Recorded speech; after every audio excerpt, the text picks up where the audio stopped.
Even if you aren't doing content marketing, this talk should and will apply to you. Even if you're doing outbound sales and you have a sales funnel where there is no marketing per se, it's not inbound, down towards the latter 2 stages of the 5, you need content, even if you don't think about it as content marketing. And so I'm going to tell you what the 5 stages of awareness are. I'm going to walk through how to figure out where people are approximately, and then I'm going to talk through B2B examples of this. So even if you're not doing content marketing, you should still get something out of the talk. I want to tell you a story. 2012, 2013, Mr. Derek Reimer and I are breaking ground on this code base called, that later became Drip. At the time, it was Velvet Mail, velvetmail.com, baby. This was before ChatGPT could help me name things. So I was like, all right, Derek, you write code and stuff, and I'm going to go start the marketing engine because you're supposed to start marketing the day you start coding, which we did. And so I believe, I forget the number, but it's like $5,000, $6,000 I paid a writer to create a bunch of content because we were going to do content marketing. Again, this is 2012, 13. This is 11, 12 years ago, before I really knew what I was doing. And it was a lot of money, right? I was bootstrapping this thing. So to spend $5,000 before we'd launched, and then to launch all this content over the first 6 months it was out, and then it was basically crickets. The content marketing effort did not work. And the reason it did not work in retrospect is because I didn't have any type of plan or strategy or framework to how to prioritize what content should we do. Because if you look at the names of these things, 7 email marketing myths, a beginner's guide to email marketing, 5 things to know about email marketing. They're very general, they're very top of funnel. And in this talk, I'm going to talk about how you would do it, you should do it differently than I did. So if we flash forward from that 2012-13 time to 2023, I was at a tiny seed kickoff. We had a new batch of companies, and there were a bunch of conversations going around, and a founder said, how should I grow this company? And people were like, content. And they threw out all these ideas, and he wrote down 15 different, blog post ideas, basically. And when everyone walked away, he looked at me, panicked, and was like, well, what do I do first? I don't know how do I prioritize any of this? And I said, you know what? We really need a framework for this. Why is there no framework? So, of course, this is in London. That's the Dixon Hotel. That is the basis of this talk, and it's the basis of what I started teaching tiny seed companies of how to prioritize content, which is to take the 5 stages of customer awareness, which is a concept that's been around since the 60s, I believe, and to apply it to content marketing. But not only do that, because you may have seen that before, but then take it to a B2B thing, because oftentimes it's done B2C. And I realized that there's often prior art that I probably wasn't the first person to come up with this. And so I did go out and Google 5 stages of awareness applied to content marketing. And there are a handful of smatterings. A lot of it is B2C focused. But I did notice that this MicroConf talk from Malta 2 years ago actually had about 5 minutes of the similar content, but he didn't go as deep as I wanted, and he had B2C examples. And so this is Mark Thomas. He's a great guy. So with that, that's what today's talk, that frames today's talk. And as always, my talks are in 3 acts. The first act is I'm going to talk about the stages of customer awareness. Before we get going, who here knows by heart the 5 stages of customer awareness? Oh, yeah. Oh, this is amazing. Okay, my worst nightmare is I come in here and everyone raises their hand and they're like, yeah, and I already applied it to content marketing, idiot. But there were literally 2 hands in here. So that, at least I will teach you something today. The first something is value your relationships over everything else. Second thing is going to be the stages. Third thing, the third thing is 3 ways to identify which stage a prospect is in. It's a little loosey-goosey, but we try. And then the last thing is look at examples, B2B examples of people and companies in our bootstrapper community and some larger companies that do this well, and go through the stages and say, ooh, this is something you should do at this stage. So with that, let's dive in. Eugene Schwartz in the 1950s, 60s said that there are 5 stages of customer awareness. And he was an ad mogul, like if you watch Mad Men, he was one of that type of role. And so he wrote very much about consumer awareness, selling Gillette razors or selling, paper towels or something. But they apply pretty well to B2B as well. So the first stage, top down, 5 stages. First stage is people who are unaware. So your prospect doesn't realize they have a problem. They don't know there's a way to improve their current struggle. You can imagine this B2B unaware is actually kind of dangerous. If people are unaware they even have a problem, oftentimes you're either inventing a category or it's all outbound and it's education, right? It's like they don't know they have a problem, so they're not going to Google. They're not talking about it in Facebook groups. They don't even know where they have problems. So not only are you cold emailing, cold outreach, cold LinkedIn, but you're like, hey, did you know you have this problem? And really, really hard. So we won't spend a ton of time on it, on unaware, because in B2B, you really kind of don't want to be there. So that's like an example of this. I'm going to do one example as I walk through a B2B example of, like, imagine a realtor who eventually signs up for MailChimp, right? Signs up for an email marketing platform. Well, in the unaware stage, they literally have no idea that they even need more leads. They're unaware of it. So you would have to email them or reach out and be like, did you know that you need more leads and you could get them online? Like, what an education process, right? So that's an example of unaware. Second one is problem aware. Your prospect knows they have a problem. They're unfamiliar with possible solutions. They may not completely understand the problem. So this is when they realize, oh, I need more. I have a problem. I don't have enough buyers and sellers. So how do I go about doing that? Do I go to Google? Do I ask in Facebook groups? How are other people finding it, right? They start listening to podcasts, reading books, whatever. So at least now they know they have a problem. The thing is, they're not searching for MailChimp, because they don't even know what that is. In fact, they're not even searching for email marketing software, because they don't know what that is. In fact, they're not even searching for email marketing, because they don't know what that is. They're still at, I have a problem, but I have no idea what to do next, right? Solution aware is stage 3. And I'll make all these slides available, probably post them in Slack after. This is where your prospect knows about solutions like yours, but they don't know about specific products. So this might be where they realize, oh, there is a category, marketing automation, email marketing. I kind of get that you send email to people, and maybe there's software to help you do that. And then product aware, this is where they start learning. They may know of your product. They're still comparing it to the competition. They're not sure if your product is the best solution for them, right? So this is where they might be saying, oh, okay, so there's MailChimp. Well, what's the difference between MailChimp and Klaviyo, MailChimp and ActiveCampaign and Drip?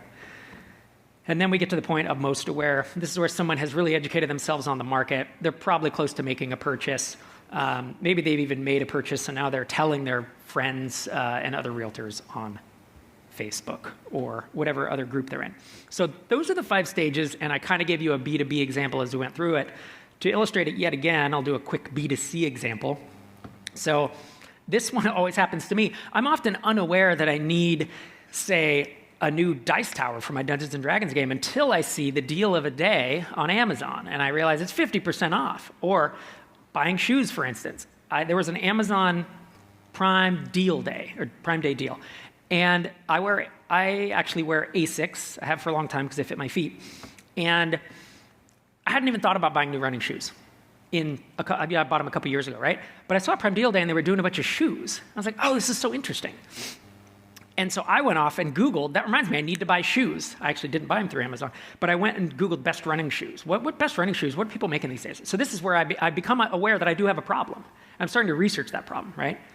And then I started realizing, you know what? Nikes and Asics probably going to be my 1 and 2. I've always worn Asics. I wore Nikes in college. My coach was sponsored by them, so we wore them. So I was like, I want to hear today, 20-something years later, what that's like. By the time I get to product aware, I'm literally looking at model numbers. I started realizing the Nike Streak Fly and the Asics GT2000 were probably going to be something that applied to me. And in the end, I realized, you know what? I'm going to stick with my tried and true, my Asics. And so then what do I start Googling at that point? Buy Asics GT2000, cheapest Asics GT2000. Some people just go straight to Amazon, but most aware, I'm ready to buy. You can see the keywords and the progression in the B2C example. The whole point of all this is that this is a screenshot from WordStream. If I were to go in as a marketer, as a founder of an email marketing software package, you can type in keywords and you get this huge list. And the idea is, how do you prioritize these? How do I pick which of these I should go after? And that's where the 5 stages line up and the next section of the talk brings us. So much like attribution, it's not 100%. In fact, if you get to 80, 75% attribution, meaning where do all of our new customers come from, you're doing pretty well these days. It's a lot harder given that Google does not provide keywords, the keyword not provided stuff. People come from random places, there's no refers, whatever. You just you do your best. That's how finding out which stage a prospect or a group of people are in, that's how it is. It's good enough, you do the best you can. It's not 100%. There's 3 ways that I've seen people figure out, okay, if I have an individual I'm talking to on a sales call, or if I have kind of a cohort or a group, if you have a low touch funnel, you're not talking to individuals, you're looking at groups. There's 3 ways. The first way is why you should ask on your sales calls, when do you plan to make a purchase? Are you comparing us to other products? Which other products? This will tell you a lot, because think about from the top down of the ASICS versus Nike point, the B2C example I just did. You can map it pretty quickly to, if I'm going to make a purchase very soon, well, I'm probably at the third, fourth stage of awareness. If I'm comparing you to MailChimp and Klaviyo, we're probably at the 4th or the 5th stage at this point. Or if it's, you can really start to get a feel for it. In fact, if I had a CRM these days and I was doing SaaS sales, in addition to budget and timeline, which is, I think, a common thing you put in, I would probably start including a guess at the stage that they were at last time I talked to them, to figure out if they're moving along. And if they're like, I'm just in preliminary research, I haven't talked to anybody else, I haven't thought about anybody else, it's like, okay, they're probably at stage 2, maybe 3. And you might leap a stage as you go through, but the idea holds. So that's the first one. If you're doing high touch, it's asking people, even though sometimes it can feel a little, I don't know, it's a sales call, right? You kind of ask for their budget and you feel awkward asking, so salesy. This is the same type of thing, but it's really, really helpful. The second way is to look at actual keywords. You saw in my example with the Nike ASICS purchase, as well as the email service realtor, that certain keywords can trigger you into a certain stage, or can indicate you're at a certain stage. And this is from SEMrush. And they talk about how there are navigational, informational, commercial, and transactional. And these loosely apply. There's not 5 of them, but they do loosely apply. Like informational is probably a stage 2, maybe stage 3. Commercial investigation certainly is stage 3 and 4. Transactional becomes stage 5, right? So you can look at specific keywords like these that they listed in their article. I listed at the bottom, but navigational, informational, look at the commercial, best, top review. You will see best email service providers, best email marketing software, best electronic signature software, top 10 electronic signature software, review of XYZ signature software, comparison, compare MailChimp versus Klaviyo. They want the web to do the work for them. This versus that. And then transactional is when they get right down to it. And if you ever see someone searching for a coupon code for your software, which is unusual in SaaS, but you know that they are ready to buy. So purchase, buy, discount, coupon, cheap, et cetera, et cetera. So this is the second way. Again, do 100% of buyers go through this exact? No, they don't. Is this the best you can do? It is. Is it good enough? Probably. So navigational, informational, commercial, and transactional. The interesting thing, I didn't realize that there are a couple tools. So this is the second way. Second way is looking at keywords. You probably already know for your own business if there are certain keywords that lead to people buying, but this can get you further up in the funnel. But then there are 2 tools that do this. And I didn't realize until I started researching this that if you look at SEMrush, their dashboard, they actually have an intent. And the C is for commercial, the T is for transactional, the N is for navigational, and the I is for informational. They actually will tell you, based on the best of their ability and all their AI that's running in the background, what each keyword means. So T is going to put you deep in the funnel. I will do a little bit before that, et cetera. And so that's the third way. The other way, SimilarWeb is the other piece of software. I should have highlighted this. First, second, third, fourth. The 5th column, it says intent. Has nav, transact, local. So it is a relatively standardized thing, which is funny that I hadn't heard of it before Googling. But so those are your 3 ways, right? It's you ask, you look at keywords people are coming in on, or you use SEMrush or SimilarWeb or another tool. I'm sure there are other tools that do it to find out what stage might someone be at. In a minute, I'm going to dive into real examples of B2B SaaS companies using this content marketing framework. But if you are getting value from this talk, you should consider joining us at our next in-person MicroConf event. Not only do you get to see talks like this live in person, but you get to be in the room with more than 200 other SaaS founders who are all working on the same problems that you are, trying to grow their business. Our next event is in New Orleans from March 16th to the 18th, 2025. And our lowest priced tickets are on sale now. We just wrapped up our event in Dubrovnik. It was an amazing experience. That event sold out, and our New Orleans event will sell out as well. So if you want a ticket, you want to be in the room with 250 of your best bootstrapped SaaS founder friends, head to microconf.com/US. All right, let's get back to the talk. third section, we're going to now talk about, we're going to take what we've looked at and we're going to apply it to B2B funnels. And originally when I wrote this talk, you should start at the bottom, is what you should do. You should start at stage 5, at the most aware stage, all right? Problem is if I wrote the whole next section of starting from the bottom and going up, and it was like watching Memento. Good movie, very confusing because everything's backwards. So I'm actually going to start it unaware because it just makes sense to do the progression, but you'll get the slides and you'll get to see, like, really, if you have nothing, if you have none of this, I would start at that most aware stage, creating the content examples I give there, and I would work my way backwards. So unaware, y'all are familiar with this. This is the hardest one with B2B because, again, it's just not something. It's like if someone's completely unaware that they even need email marketing, how do you even market to that? You can do high-level stuff. So YouTube videos, 10 email marketing tips, email marketing full course, assumes they kind of know what email marketing is. There is Session Lab, is a European startup, and they help folks organize workshop schedules. You can see they have really high-level stuff, how to use room setup styles, how to become a great workshop facilitator, online energizers for more engaging meetings. I mean, they're about workshop agendas, and this is the next higher level up. I'm sure they have a lot of search traffic to these, but they're so high in the funnel that it's going to take folks a long, long time to get down. That's why I say start at the bottom if you're in doubt. So really, we get to problem aware. All right, folks are where they have a problem. This is where, in my example earlier of your realtor looking for email marketing, might search for, how do I send bulk email? What is email marketing? How do I do email marketing? Email marketing templates, okay? So a couple examples of folks in the MicroConf community who are doing this well.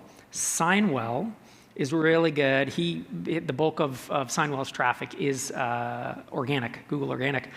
He's great at putting out contract templates and agreements from 25,000 sales documents. This is an amazing stage 2 approach because it is when people know they have a problem and they don't know that they need electronic signature yet.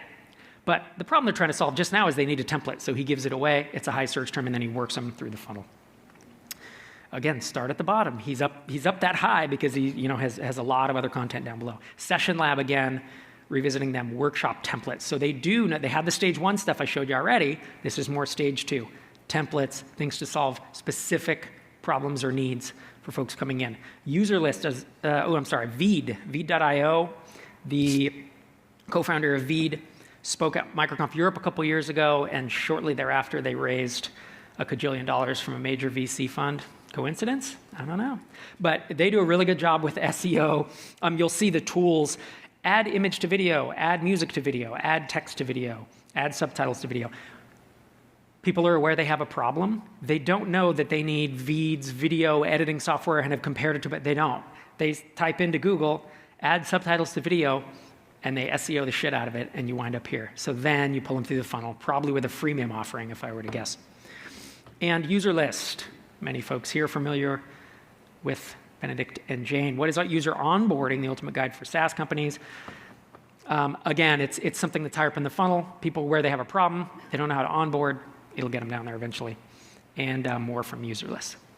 All right, so that's our stage 2, which is product aware. Once folks become solution aware, so you can still see it's really general stuff. It's contracts, it's blog posts, nothing specific to your product. And that's, again, why I say start at the bottom. Solution aware, they know about solutions, but they don't know about specific products. So this is where that realtor might search for email marketing software, best email marketing software. What is email marketing software? What's interesting is Google is still a great source for this.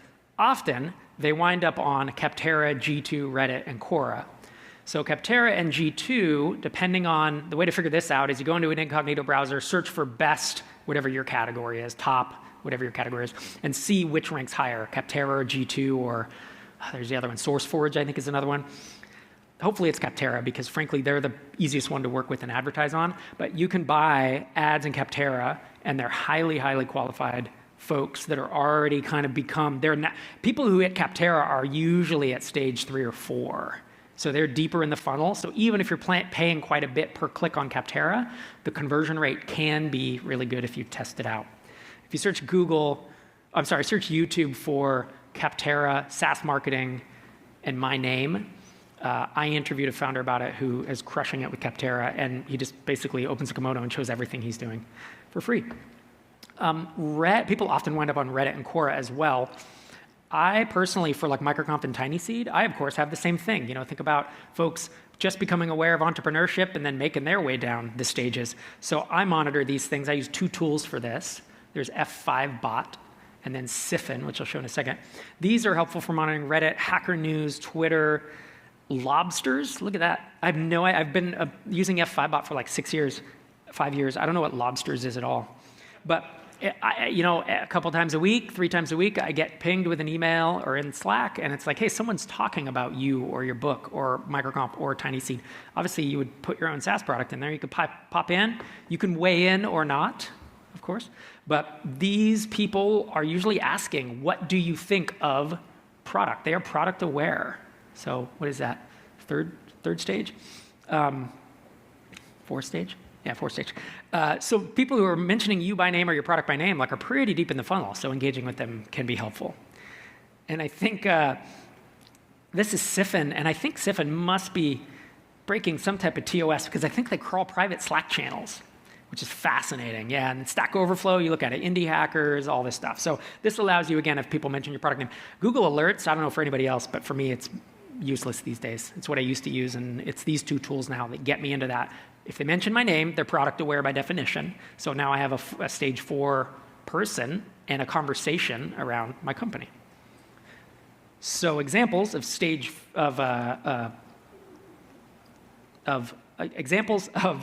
content in this stage.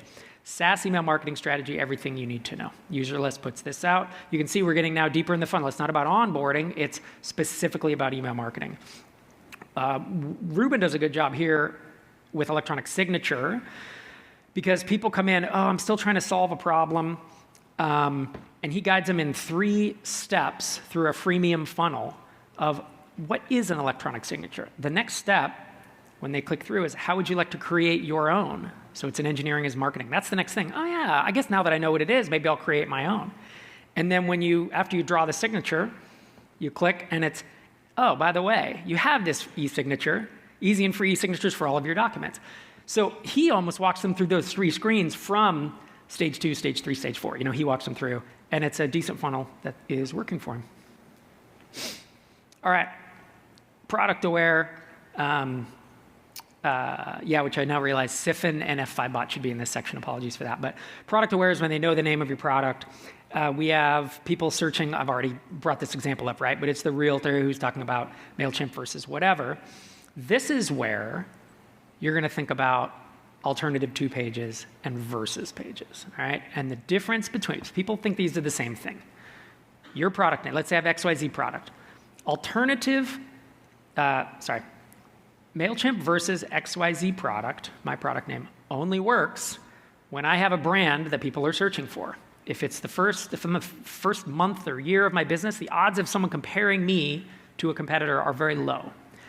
The alternative 2 pages work when you are trying to piggyback on the SEO or the brand value of that competitor. So are people searching for alternative to HubSpot, Klaviyo, ActiveCampaign, MailChimp? Well, yes.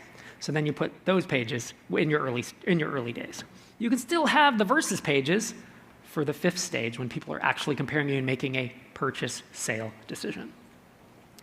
Interesting thing here, I searched Google incognito browser comparing Klaviyo and MailChimp, and these are the 2 and 3 results for that. So MailChimp ranks 2nd, and Klaviyo ranks 3rd. I love the passive-aggressive copy. MailChimp saying, while Klaviyo is laser-focused on e-com, MailChimp is inclusive of all businesses. Ooh, this is jab. And then Klaviyo says, Klaviyo has no premium add-ons or hidden fees, unlike MailChimp, which has whole web pages about each. It's like, geez, guys, get a room. What the fuck? So, but I do think it's funny. The interesting thing is, think about how deep in the funnel this is for these 2. Like, this is stage 4 or 5. It can fit in both, right? Of like, oh, I now understand these. I'm comparing them. Or I'm really close to buying. So these are high-value leads. So they really want to rank number 1. You know who ranks number 1 for this term? Zapier. Zapier. And so it's interesting to think about the context. For Zapier, where does this search term, where is it in the funnel? unaware. So, I mean, it's still far up the funnel, but they don't care. Zapier, HubSpot, there's some companies, they're like Honey Badger. They don't give a fuck because they just want mad traffic, right? They want huge, high-value traffic terms. And it's incredible to me that they outrank MailChimp and Klaviyo, or at least when I search for this term. So stage 4 content ideas, of course, are your versus pages, if people are searching for it. User list has a ton of alternative pages because, they're not far enough along that there's that many versus searches. So they do a lot of alternative to pages. And this is where case studies come into play. So stage 4 really is about versus alternative to case studies. This is where even if you are only doing outbound sales and you're only talking to prospects one-on-one, you're not doing any content marketing, these things start to become valuable to help you close a sale, right? That the content maybe isn't marketing, now it's just sales literature. And that's why I say start at the bottom because it'll help with both sales and marketing. Last stage is the most aware. This is when people are really approaching, making a decision. They're looking at comparisons, alternative twos and all that. This is where you have to break the paradigm. You have to get into features and not just talk about benefits. At some point, it's always benefits, not features. It's not always. It's benefits, not features when you're marketing, when someone's first finding out about you. But at a certain point, they need to go a layer deeper. The deeper into the stages they go, they need to figure out what are your actual features. I'll show an example of that in a second. Your knowledge base being decent at this point. People are looking at that thinking, do I want to buy from this company? Is their documentation good? Versus pages, I've said, long form demos. This is where you go from that 60-second demo on your homepage to having a 45-minute demo someone can watch. Now, maybe it's one-on-one, but maybe it's pre-recorded. So if I'm ready to buy software, I will 100% watch a 30-minute or 45-minute demo of someone going through it at 2x, of course. Case studies I talked about and white papers, which kind of makes me vomit in my mouth, but you get the idea. Drip actually does a good job. I didn't do any of this. They did this after I left, but Drip does a good job of showing you their features, not benefits, as you dig in. User List does a great job of this. You can see, boom, you can dig in and see exactly what they're doing. So even on their marketing site, there's features. KB can be super helpful. I love User Lists, KB, with all their integrations listed. You can get a feel for the product. And then HubSpot, who's really, really good at all of this. I could have used HubSpot for every stage of this, but I wanted to get more bootstrap companies in. But HubSpot has their versus, right? It's Sales Cloud versus HubSpot Sales, as well as case studies. And I think the last one here I want to leave you with, I love what Ruben did with this on Signwell. Not something I had thought of, but I bet all of y'all get asked a lot about security and compliance. And this alone, this piece of content marketing, talk about a stage 5 piece. If you're about to buy, are you worried about compliance at SOC 2, HIPAA, GDPR, network and security, system reliability data? Of course you are. Do you care at all about that when you're at stage 1 or 2? You don't. So this is where bucketing content into these stages can help you build the most appropriate stuff for the bottom of the funnel and work your way back up. Again, if you enjoyed that talk, I hope I'll see you in New Orleans in March. Check out all the details at microconf.com/US. If you're eager to watch other long-form talks like this, check out this next video where I go deep on the fundamentals of pricing for SaaS. Make sure you're subscribed to this channel for more videos like this, and I'll see you next time.